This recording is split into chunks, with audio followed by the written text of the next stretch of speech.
I have over 1,000 comments on my video about TSA line mistakes to avoid, and I read them all. Some people had some amazing suggestions. Some people had some misconceptions. Today, I'm putting them all together to give you the best TSA airport security tips. This is true frequent flyer airport security advice, including some very specific hacks that will help you breeze through TSA checkpoints and other international airport security lineups, keep track of all your stuff, and avoid a lot of the hassles and heartaches that can come with the airport experience. Oh, and I will tell you why I'm wearing this and why you might want to as well. Let's do this. First of all, it is important to note that, although I'm talking about navigating TSA checkpoints, most of the advice in this video is applicable to airport security around the world. Generally speaking, if you're ready for whatever TSA can throw at you, you'll be ready for most airport security processes globally, which can vary dramatically. The most common suggestion I got in my TSA mistakes video was to get TSA PreCheck. TSA PreCheck will definitely save you time at airport security by allowing you to keep your laptop and liquids in your bag and your jacket and belt and shoes on. To get TSA PreCheck, you apply online and then you would attend an in-person appointment where you'll be fingerprinted and you'll get a background check. Once you're accepted into the program, you'll get a known traveler number that you enter when you are buying your airfare or checking in. Your boarding pass will then display TSA PreCheck, either the words or the logo, which then gets you access to special TSA PreCheck airport security lineups. Now, TSA PreCheck is only applicable to departures from US airports, and the program itself is only available for US citizens. Having said that, TSA PreCheck is also included in certain trusted traveler programs like Global Entry, Nexus, and Sentry, which are available to certain citizens of other countries and can help with both the security and the customs process when entering the United States. I've included a link in the description with more info on these programs, so you can see if one may be applicable to your situation. So, as much as getting TSA PreCheck is excellent advice, it will not help you internationally. And depending on the passport you have, you may not have access to it anyway. The good news is, if you fly internationally, you may be pleasantly surprised at how easy airport security clearance is. One commenter mentioned that they often fly through Amsterdam, where you don't have to take your laptop out of your bag and you can leave your shoes on. I've also experienced this abroad, but I'll also note that I've also experienced this in the United States as well. So I think this may be less a function of geography and more a function of technology. As scanners and x-rays become more and more sophisticated, we will be required to dismantle our belongings less and less. Now, this one goes the other way as well.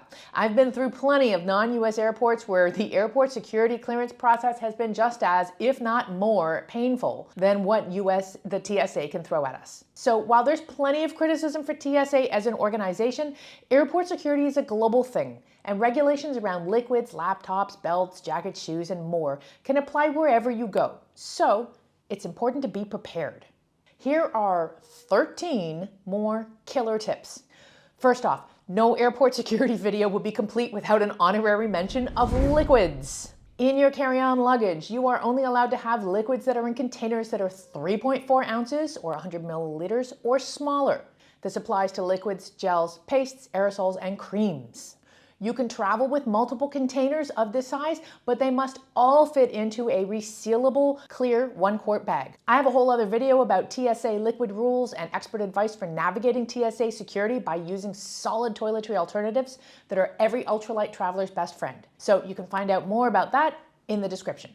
These liquid rules also apply to food and water. There is a whole thing about peanut butter and cats in my liquid rules video that, listen, you have to watch it to believe it. But if you have any food items that could be considered a liquid, like yogurt or dips, for example, they have to fit into the 1-quart sized liquid bag that includes your toiletries. Next up, put a sticker on your laptop or get a colored hard shell case or something that can help you easily identify your laptop as yours. One woman said she was going through airport security and the guy behind her had an identical laptop and tablet. She got pulled aside for a pat down. Meanwhile, the guy behind her cleared the body scanner and took her laptop off the conveyor belt thinking it was his. Lucky for her, she did something right, which leads me to my next tip, which is to keep an eye on your stuff all the time.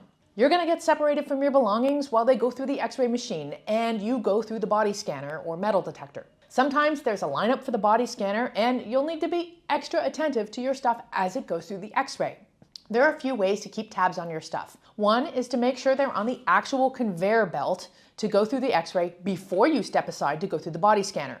In fact, in some airports, the airport security personnel are quite vocal about telling passengers that they are responsible for getting their belongings onto the conveyor belt. But your job doesn't end there. While you're waiting in line for the body scanner, or while you've been pulled aside for any additional screening, it's important to keep watching your stuff as it emerges from the X-ray machine. That way, if someone walks away, accidentally or on purpose, with your laptop or something else, you can call them out to catch them before they get too far away. I've got 2 more ways to make sure you and your belongings are happily reunited on the other side of security. Chances are you're going to put your stuff into multiple trays to go through the X-ray. In many airports, laptops and electronics and liquids need to be in a separate tray from your personal item bag and your carry-on luggage. This is an opportunity, as one viewer cleverly suggested, to put your valuable items in the middle tray between the other items like your personal item bag and your luggage. With your tech in the middle, it's less likely to be taken accidentally. This next tip is for people who are traveling in pairs or groups. Don't go through one after the other. If you let someone go ahead in between you in the security lineup, then if one of you gets pulled aside for extra screening, the other person can make sure that all of your belongings go into and come off the conveyor belt securely and efficiently. This ensures that somebody's eyes are always on your things. This is especially important if you have metal implants or pacemakers, which may increase your chances of being pulled aside for additional pat-downs and security screening. If your travel partner goes first, they'll have plenty of time to get their stuff, as well as yours, off the conveyor belt while they wait for you. Speaking of implants, if you have something like a knee replacement or a hip replacement or a pacemaker, you may want to tell security about any medical implants or devices or braces you have before you put your belongings on the belt. In some airports or countries, they may require you to go through a different security lineup or scanner. And it's good to know this before you pull all of your stuff out of your bags. Quite a few viewers also suggested to take off metal jewelry that you have. Some clever travelers took this advice one step further and said that before they even leave for the airport, they put all of their metal jewelry into a Ziploc bag that they keep inside their personal item bag until they've cleared security. This also goes for clothing with metal embellishments. If you can avoid wearing clothing with metal buttons or rivets, etc., then you'll reduce the chances that you'll be pulled aside for an additional pat-down or the metal detector wand. However, do not assume that wearing a belt with a plastic buckle instead of a metal buckle will mean that you can keep your belt on. This was a very common misconception in the comments. It doesn't matter what kind of belt you have to remove your belt regardless of what it's made of. It's not the metal in the belt that's the problem. It's what you might be hiding inside or under the belt. So if you want to clear security like a pro, take off your belt before you even line up and put it in your personal item bag. Speaking of belts, money belts, as in the kind that you put underneath your clothes to carry cash, also need to be removed and put through the X-ray. You cannot have anything on you, it doesn't matter how valuable it is, while you go through the body scanner. No money belts, no underclothes wallets, no crossbody bags, nada, nothing, zip. It all has to go through the X-ray. So unless you want the world to know that you have an underclothes money belt, which is likely to be hiding something that you don't want to part with, visit a bathroom in the airport before you line up for security. Take the belt off and put it into your personal item bag. That way it's with all of your stuff in your bag and it's out of sight. This tip came courtesy of a viewer who said they had about $1,800 in cash in a money belt underneath their clothes, and they didn't realize it would show up on the body scanner. So they had to remove the belt, which was then put through the X-ray while they had to do another body scan. And they couldn't keep an eye on the belt as it went through the X-ray, and all their other stuff was on the other side of the X-ray. And although this story has a happy ending and they were reunited with their money belt and everything else, I can only imagine how stressful that process was. Now, I mentioned this last tip in my TSA airport mistakes video, but it bears repeating as it is truly a smart traveler practice. And dozens of viewers also said they do this very important thing before they get into the security lineup. And that is to fly with a jacket or vest that has pockets, ideally pockets with zippers. Load these pockets up with all of your valuables. Wallet, keys, cash, phone, passport, boarding pass, money belts, and more can go into these pockets.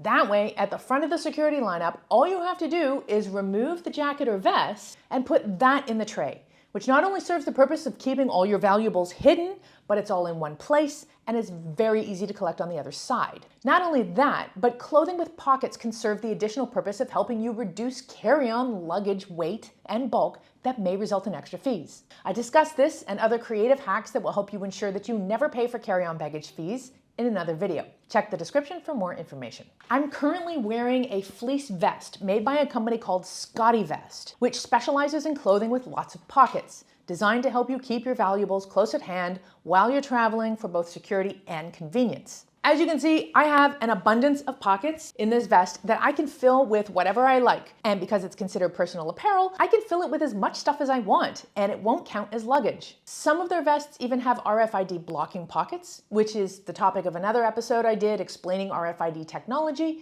and how to use your credit cards safely. My final tip, and I cannot emphasize this enough, is to be patient, positive, and respectful. There was a lot of animosity towards TSA officers in the comments of my TSA mistakes video. Look, these people are not the devil incarnate. I do not envy their job at all. Having to deal with thousands of travelers every day, repeating the same information over and over again, and watching people not listen and make the same mistakes repeatedly has to be exhausting.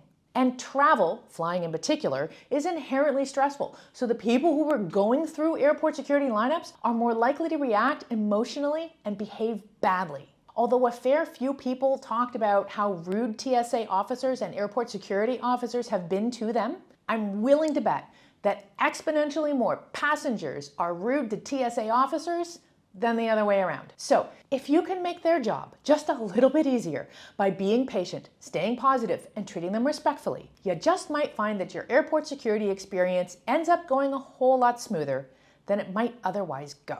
Okay, this video has been another doozy, but it is thanks to you and other viewers like you who provided amazing tips and advice in the comments so we can all travel better. Please like this video if you found the tips useful, and subscribe to my channel for more ways to travel smart in style. On the next screen, you'll see some videos handpicked for you, and it helps me if you click on them and keep watching content on my channel, because that tells YouTube that my content is valuable. I'm Nora Dunn, aka the Professional Hobo, and I'll catch you next time.